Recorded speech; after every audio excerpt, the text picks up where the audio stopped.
Welcome to another episode of This Woman Works. I am your host, Mike Patton, and on this episode, we will be talking to someone that is very, very creative as well as very, very talented. That would be Miss Shayla McDaniel. How you doing? Doing pretty good. Hey, everybody.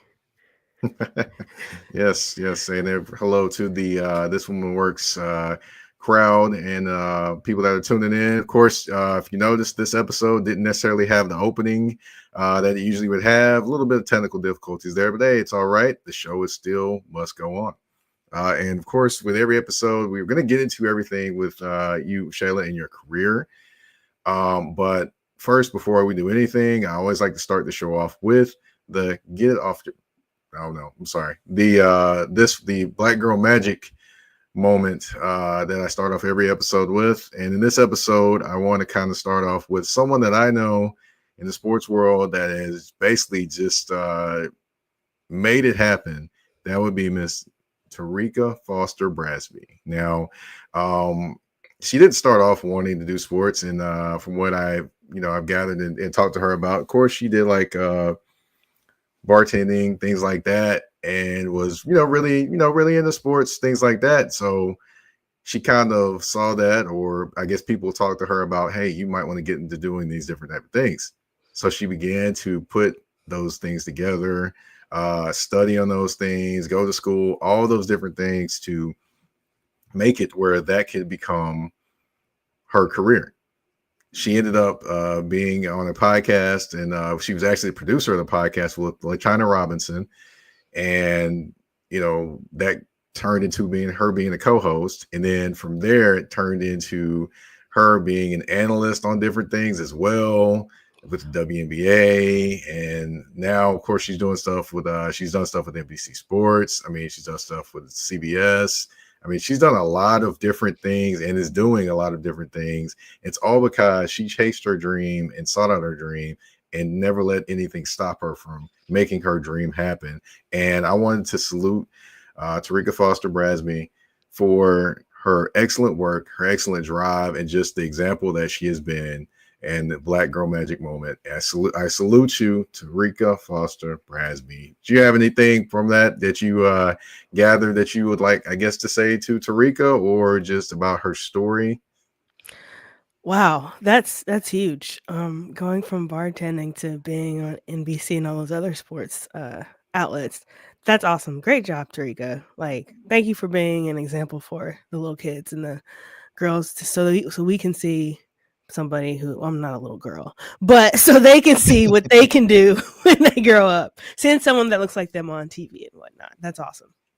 Right. It's awesome. And she is an awesome person. She actually has been a guest on one of my other podcasts. So Oh, cool. I've definitely got to see her outside of, the WNBA and actually talking about one of her favorite teams, which is the Indianapolis Colts. So that was fun. Talk about that. But kind of switching subjects, want to talk about you and your journey, because of course, after all, this show is about you.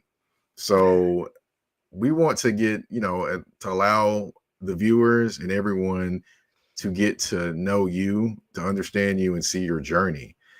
But, what better start of that would be to kind of start off with growing up. Now, where did you grow up? I grew up in Knoxville, Tennessee, and Knoxville. I was originally born in California, but we moved here when I was about 7. So I Mhm. count Knoxville as home for me. Got you. So, I'm pretty sure you're old enough to remember, Knoxville, and then going to now in, I'm sorry, California, and now going down to Knoxville, when you were Yeah. 7. So, what was that change like when that happened? Do you remember that, how that changed, and just how it kind of was different? Yeah, I'd say the first thing was the weather, because I had gotten a bike when we lived in California for Christmas, and I could go out that day and ride it. But here, you have to bundle up before you can go play outside in the wintertime. And it was funny because I started learning to write cursive, which is probably not a thing anymore. I started learning cursive when we first got here too, and what they were teaching us cursive with was Rocky Top. And I didn't understand the whole Rocky Top UT football craze until I was older. But because I showed my mom, look, mom, I'm writing cursive. And she's originally from Knoxville. She thought it was the funniest thing. Instead of teaching us like A's, B's, C's, or like row your boat or something, how to write cursive, they were teaching us Rocky Top. Only in Knoxville, right? Yeah. Only in Knoxville. But how was it like kind of just growing up in Knoxville, getting used to the seasons, of course, California, you have seasons, but it's totally different in terms of the winter type season here, probably compared to Yeah. California. So how was it like growing up or sorry, in Knoxville? I always wanted to have snow because I'd been in snow once because my dad has some relatives in Michigan. And I'd been in the snow like one time and I thought it was the coolest, weirdest thing. So I always wanted it to snow when it got cold. And I feel like it snowed more when I was younger than it does now. Um, I don't know if it's global warming or just me remembering stuff wrong. But I'd say like I used to want snow so bad, so we would get out of school and play with it. And growing up in Knoxville, I feel like I don't know how to compare it to any other cities because I grew up here, but it was okay. Like I said, my biggest thing was the weather and then wanting snow. But yeah, I don't know if that answered the question. I'm sorry. No, it's cool. It's cool. But Okay. of course, growing up with going to school and being surrounded by all the football craze that is Rocky Top. I mean, how did that kind of seep into you growing up there? I still catch myself trying to wear one of my orange shirts on Fridays now during football season. Because Fridays was not just in school, but like apparently everywhere in banks, in the mall, the grocery store on Friday, you're gonna see a lot of people wearing orange during the football season in support of the balls. Wow, wow! I did not know it. I knew it was, of course, I knew the hype was up there, but I didn't know it was, the banks and school and everything too. Wow! So Yeah. basically, well, I'll preface this by saying I am a University of Tennessee football fan. So don't Yay. come for me, folks. But it's gonna be it would definitely be looking like a bunch of orange sherbet and high C orange walking around in Yeah. Rocky Top those days, right? Yeah, it does. It really does. Oh my goodness. So, of course you heard Rocky Top probably a gazillion times, but I don't know how you got into music, and we're gonna get into that in a second. But growing up, what was one of the first things that you wanted to be when you got older? I'm gonna give a two-part answer to this Okay. one. When I was before 4th grade, I wanted to be an astronaut and a professional women's basketball player. I wanted to be both. Because I like science, I Hmm. wanted to go to space, but also I played basketball. But post 4th grade, I wanted to be a crime scene investigator. And the biggest thing that shaped that was the show CSI. I started watching that in 4th grade. It's like, ooh, this is real. People really do this. I want to be this when I grow up. But I took a forensics class in high school and everything was cool about it until we did blood spatter analysis.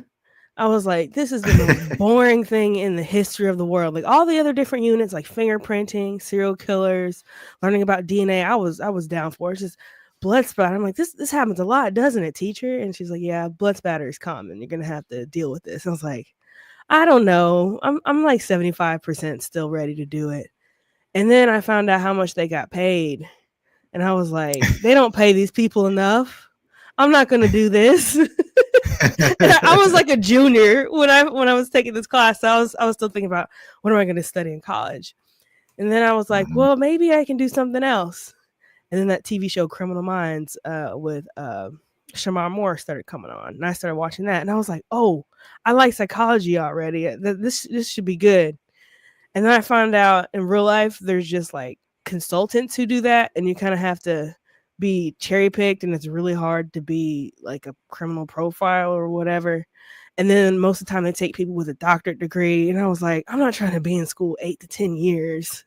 That's just too much time and too much money. Oh, also too, somewhere in middle school and on, I Hmm. wanted to be a doctor until I realized I'd have to go to school, pay for all that school, and go to school like 8 or 10 years. I was like, I love science and I like helping people. I'm not I'm not sweet enough to be a nurse. My bedside manner probably wouldn't be good because I'm not good at small talk. I'm an introvert.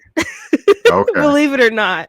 So like one-on-one stuff is better for me than groups, but having to deal with a ton of people like on my floor and then my coworkers and then the crazy hours and all this stuff, I was like, no, I don't know if this is for me. Um but as an adult out of college, post UT, yeah, I went to UT. um I I found out about no, not nurse practitioners. What did I find out about? Physician's assistants. Basically, at Mhm. that time they could go to school about 5 or 6 years and like help with surgery and do surgery. I was like, why didn't I find out about that when I was like a freshman in college so I could have studied and became that? I ended up studying communications, which is fine. I just wanted to, like, I didn't have, when I went to college, I had no idea what I wanted to do. I just wanted a degree that could be like widely used or whatever. And like all the Mhm. different counts, I was thinking about accounting, computer science. I was everywhere. Accounting, computer science, journalism, advertising, and marketing. And then Mhm. I talked to some people in the computer science department or whatever. They were so disorganized. I knew more about like the different classes just by looking at the catalog than they were able to tell me. And they're the advisors. I Mhm. was like, this is not the place I need to be because this seems like one of those situations where it'd be time to graduate. And they're like, oh, well, you didn't get all your credits. It's like, no, yes, I did. Y'all are just disorganized. And I don't want any of that. And I had some older friends who were in the College of Engineering, and they were in NSBE too, the National Society of Black Engineers. They were like, yeah, if you want to do computer stuff, UT's not the place. I'm like, I'm not switching schools just because of computers because I know there's going to be a lot of math. I don't like math, but I do like science though. I love some science, but I don't I Mhm. just don't like math. Got you. I'm sorry, I'm making this way too long. Nah, you okay. You This is just okay. where We I've just been got at. And I got settled on communications because I had to take a lot of psychology classes, which I liked. I had to mhm. take a lot of marketing and advertising classes, and I had to take a lot of journalism classes. So I was like, that's a good skill to have to be able to write and communicate. And so it was my major was PR though, and I had a minor in Mhm. business and a minor in psychology. So I did touch that Okay. accounting some. Like I said, I don't like math, but I made it through accounting and finance classes fine. So Okay. yeah, Oh, that's all what I right. wanted to be. Okay. All right. And so we took a long winding journey to what you want to be, but of course, we got to talk about the music. Yeah. That is something that we definitely got to talk about. But we're going to talk about that right after we go this commercial break on This Woman Works with Shayla McDaniel. EBO Beard Butter and EBO Beard Wash are two of the best beard grooming products for men worldwide. They help promote growth, keep your beard moisturized and soft, and enhance your overall upkeep of your beard. Oh, you're muted. But we're back a little bit quicker than usual. Can you hear me? Yes.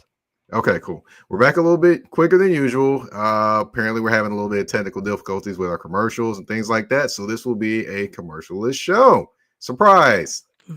Okay. But yeah, on the when I said on commercial, we were gonna go to talking about your career in music and things like that. Um, you know, can you tell everyone kind of all the things you currently do when it comes to music? Oh yeah. Right now I do a lot because I don't really have much of a team. Uh I say much of a team. I've got one photographer friend who will photograph, take pictures. Having Hmm. problems talking. Who will take pictures at my live shows, and I have someone who mixes and masters my music. which means like basically getting it ready for releasing it out into the world, making it sound good, turning the knobs and moving the little faders and stuff and hitting buttons. So Mm-hmm. I write the songs, I produce the songs, I record the songs. I have to be my own booking agent. I have to deal with, I hate social media. I hate making it, put it that way. Mm-hmm. Social media stuff, marketing stuff, and ads. Sometimes I'll run ads on Facebook and Instagram and stuff like that, and YouTube. Um, I have to deal with all the accounting stuff, which um, is not always the funnest thing. It's just really tedious and time consuming. And taxes. I didn't do taxes last year. I had somebody else do my taxes, but I'm gonna do it myself because it's cheaper, quite frankly. Yeah, yeah. Because before music, I would use like TurboTax, HR Block, or like Jackson Hewitt, whichever one was cheaper that year, and then my Mm-hmm. taxes would be like $50. But now with the business, like taxes tacked onto it, they charge way more. So I think I'm good enough now to where I think I can do them by myself. Worst case scenario, I'll rely on one of those. And yeah, my Mm-hmm. own publicist too. So like the articles and stuff that have been written, those I have reached out and to those Mm-hmm. people to publicize me, I guess. And Yeah. that's really it, I think. I feel like I'm forgetting stuff, but those are the main things I have to do as a Well, musician. At this it's a level at lot. least. It's a lot. You're definitely doing a lot, and that shows that you definitely have the passion for what you're doing, and you definitely have the drive for what you're doing as well. But what kind of first when did music first kind of get your attention at one point in life? Um at church, when we first moved here, um I mean there's music at church. You got an organ, a keyboard, drums. Hmm. And we had a bass player whose name was Roger, and I thought it was the coolest thing. Like I kind of heard the bass and understood the bass as a kid. I really understood it when it was like a solo. He would be just be him and drums. I'm like, oh, so that's what it sounds like by itself. But church really was my first adventure into music, and I was forced to sing in what was called the Sunshine Band, which was the kids choir. I was forced, but it was fun hanging out with other kids. And my favorite Hmm. part was after our practices, because we used to sing fourth Sunday, I think. So after our practices on Saturday, the day before, we got to have sandwiches, which was my favorite part, Hmm. the eating. But so that was my first foray into music in front of people, singing in the kids' choir. I had Okay. one solo on a song, "Do Lord, oh, do you remember me, oh Lord?" Kind of like a Yep. slave kind of song. I I, was so oh. scared. I was so scared. I didn't want to sing a solo at all. I was fine backing people up. I was so Hmm. scared, but it ended up fine. So, Got you. Okay. All right. So, as far as music, of course, you got involved in music. So, when did you know that music was what you wanted to do? mm, about 2014, 2013, I had started doing. I've been writing songs for a while. 2013, I started doing a lot of open mics and kind of getting out there in front of people. Um, but before then, I would say, I played bass at church. I started playing bass at church in like 2006 or 7. Um, Hmm. so I started playing bass, and then at some point, like before wanting to do music as like my own artist or whatever, I wanted to be somebody's bassist, like studio bassist, traveling bassist in the band. I was like, that would be really fun because not all the responsibilities on me because I'm not the leader. I'm just playing bass, you know. I love playing bass. But then at some point after those open mics, I was like, I might be able to make this work. And then 2014, I started writing a ton of songs, and I got to see a band who's my favorite band now. It's called Joseph. It's two sisters, and they kind of make not guitar pop, pop. It's not like pop with real instruments. That's the best I can Hmm. describe it. uh, so kind of pop rock, I guess. But I got to see them play acoustic in a friend's living room, and I was just like, yeah, music is what I want to do. I got to chat with the band, which was cool, and they were really sweet and inspiring. I was like, yeah, I might want to do music. I kind of just kept writing songs and thought about it for a couple years. Then 2016, I started telling my friend, hey, I think I'm going to do music. And he was Mhm. like, let's grab coffee and strategize. He's one of those kind of people.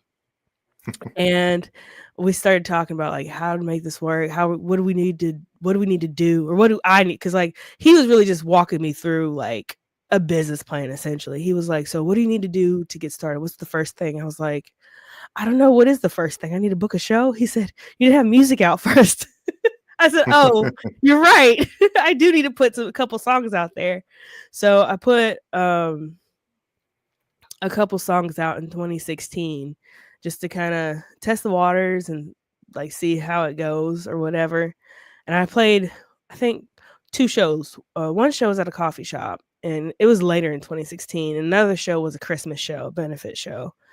And 2017, I was like, okay, I'm gonna go ahead and put out a record. I'm gonna have a release show. And we're gonna start this thing for real.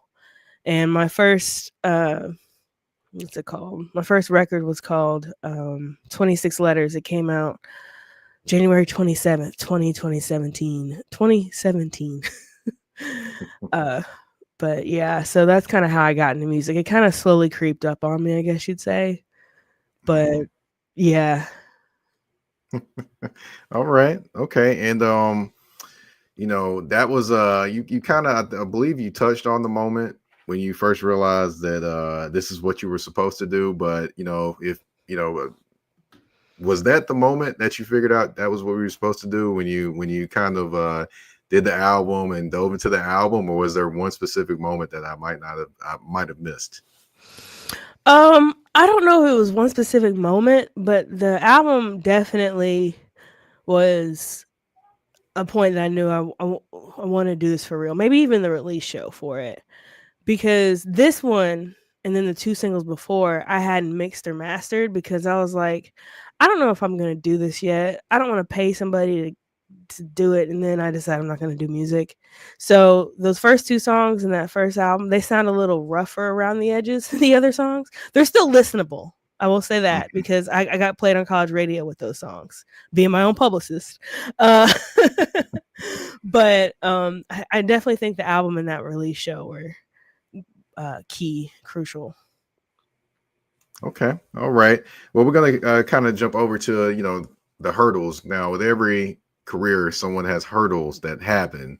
What were some of the hurdles on your journey, in your musicianship journey? Um, I think I have kind of have two hurdles. They're kind of tied. Hmm. Um, and they kind of tie into each other too. One is booking shows. Because you really with that you just have to be persistent and keep emailing and calling until you get a yes or a no. And to me, a no is better than no answer because that way I Hmm. know I can stop following up and I can move on basically. But no answer is like, man, I don't know if they're getting this email or this message. And it's always hard to book places because a lot of times they'll ask, well, how many people did you draw last time you played this city? And a lot of times it's the first time you're playing a city. So it's kind of rough. So you have to try to link up with bands in other cities and have them kind of be the people drawer inners, I guess, the people who attract the people. Oh man, I'm really doing good at wording today. But and the other one was finding the right people for the music, being basically trying to find the people who will like the music on social media. Social media is great in that it can get the music out there, but it's hard to make it reach the people you know will like it or you think will be more likely to like it. Even with Hmm. ads and stuff and targeting specific artists and like certain cities and all this kind of stuff, there's no telling who will like it. And then social media with the algorithms and stuff, it's it's just luck of the draw kind of. You can try to make your best content, but a lot of times people will latch on to something you just threw together. And you never know if it's, oh, this thing that I threw together, just grabbed my guitar right quick and played it, and the lighting's bad and the sound's bad, but it goes viral, versus something where I set up all my lights, make sure I have the perfect outfit, tune the guitar perfectly, and make it a whole production. So it's just hard finding your audience, I think. And I feel like once you really lock on to who's more likely to like the music, it makes things a lot easier. I'm still in the process of locking in on that audience, though. Mm-hmm. Got you. I was gonna ask how you kind of overcame, but you're definitely you said you're within the process currently right now. So Mhm. within that process, what has been some of the best advice that someone has given you along your journey? Definitely don't give up, because the entertainment business is not easy, especially for women and or people of color, and I have to be both. So, never give up has been the thing. A lot of times, and there's a good saying too, that's for every overnight success, it's been 10 years in the making. And I think that's true because, like, my favorite band, this is their 10th year being a band or whatever. And then I look around, it's a lot of 8 and 10 year people who are finally popping. Like, I don't know who it was. I don't remember if it was a black female artist who Mhm. in 2023, I think, was voted best new artist. And when I heard her name, I was like, she's great, but she's been out for forever. I started listening to her in like 2015, and it's 2023 now. And then kind of find out the criteria for best new artists are really weird. So you don't actually have to be like new. And I was like, well, that makes sense because it's so hard to hit a certain level of success in music. But Mhm. best advice, was that the question? Best advice? Yes. Okay, sorry. Best advice is never give up. Okay. All right. And what is some advice you have just for anyone outside of potentially the don't give to not give up, for anyone that may be trying to maybe travel along the same journey that you're on? Ooh, that's a good question. Um, I would tell them to make sure they're still having fun, because if you're doing it for the money, this isn't the industry. You can definitely get there, but this isn't the right place. There is what they call a middle class musician emerging now, thanks to the internet. So you don't have to Mhm. be Beyonce to make a living. You don't have to like be a starving artist either. You're like in the middle and comfortable. But I lost my train of thought. That's okay. You were talking about having fun, making sure to have Oh, fun. yeah, make sure you have fun while you're doing it, or you love what you're doing, because only like 3% of being a musician is actually being a musician, like playing, recording, going to shows, that kind of thing. And also, don't look for someone else to be your big break. Make sure work like and plan like you're going to be the person who breaks you or whatever. And because you can't always count on those lucky moments to come along, but also because you're working hard and being your own big break, you're prepared when those moments come. There's a saying, it's like luck is made of opportunity and preparation or something like that. I'm not Hmm. sure, but that mentality is good. You have to always be prepared. I always carry business cards or my little stickers that are like business cards around with me, just in case I run into somebody who asks me what I do. But oh, I'm a musician. Check me out. I think I'm pretty good. I don't say that to people. I hear you. I understand. Understand. Yeah, you also have the digital. You have the digital cards now as well with the little QR um, codes. QR codes, stuff like that too. Yeah, Yeah. I've yeah. got The one Hi Hello app. screenshotted on my phone. Awesome. I do like this. Like, hey, you can scan it if you're digital. But yeah, I keep that on my phone too. Got you, got you. Well, we've definitely enjoyed on this episode getting to know you, getting to know your journey, how you got to where you currently are now. But of course, we're gonna have a little fun, and that's where the speed round comes in. We've got 10 questions, 10 random questions. Are you ready? Yes. All right. First question: favorite song right now? Ooh. Ooh, that's hard.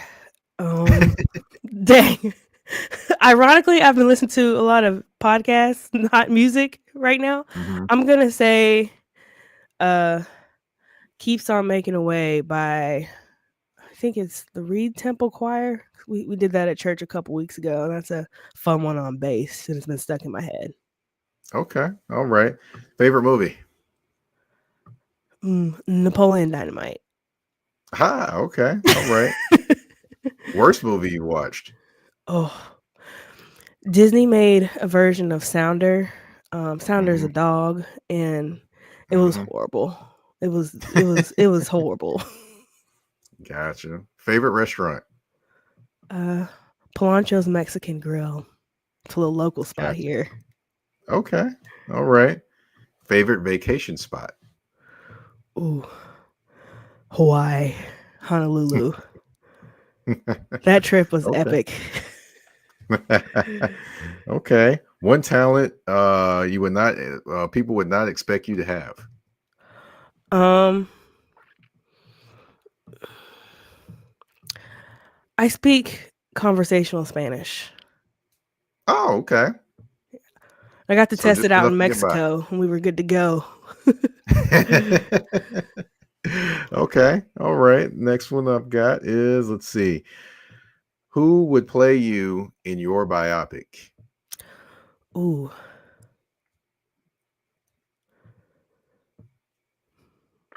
Kerry Washington. I think she'd be a good Okay. one. All right. Yeah, she definitely has a lot of range. She Definitely for does. sure. She does. Hmm. All right. Let's see. Who's one person, dead or alive, you would like to sit down and pick their brain with and have dinner? This might sound cheesy, but I think it'd be cool to meet Jesus to see what he actually looked like, sound like, and I feel like he'd be a good dinner guest.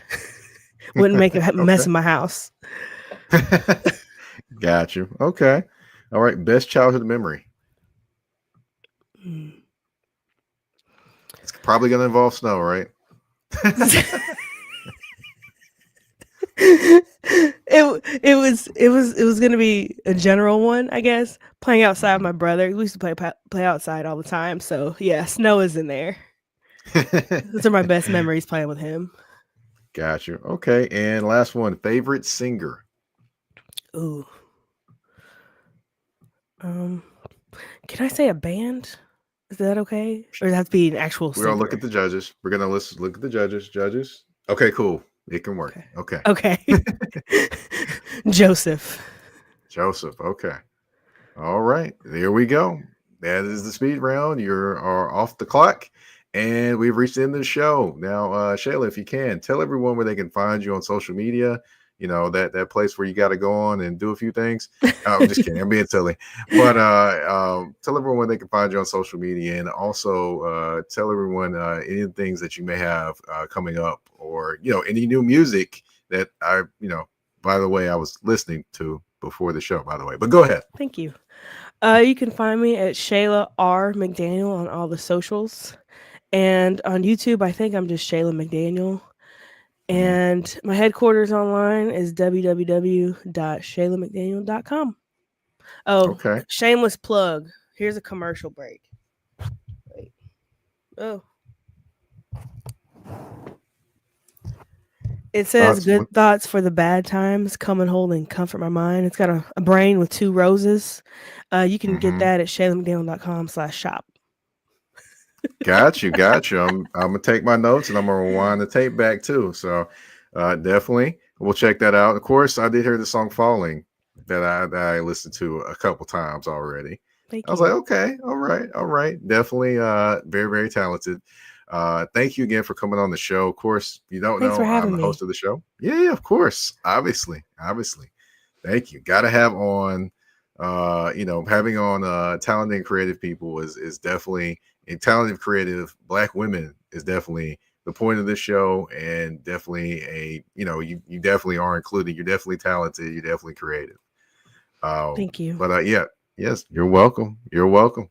And of course, I'm the host of the show, Mike Patton. You can find me on the artist formerly known as Twitter at Mike Patton 82. That's MikePaton. 82 on the artist formerly known as Twitter. Of course, word to Prince. I don't call it X because the only X I recognize is Malcolm X and DMX. That is the only X I recognize. But you can also find me on Instagram and Threads at that's THA, not THE _general_MP. This Woman Works you can find on all listening platforms, whether it be Spotify, Apple Podcasts, iHeartRadio, Amazon Music, you name it, we are there. We're also on YouTube at the Mike Patton Podcast Network. I want to thank you all for tuning in to this episode of This Woman Works. Again, commercial free. It wasn't expected, but it ended up happening on this episode of This Woman Works. We're out. Peace.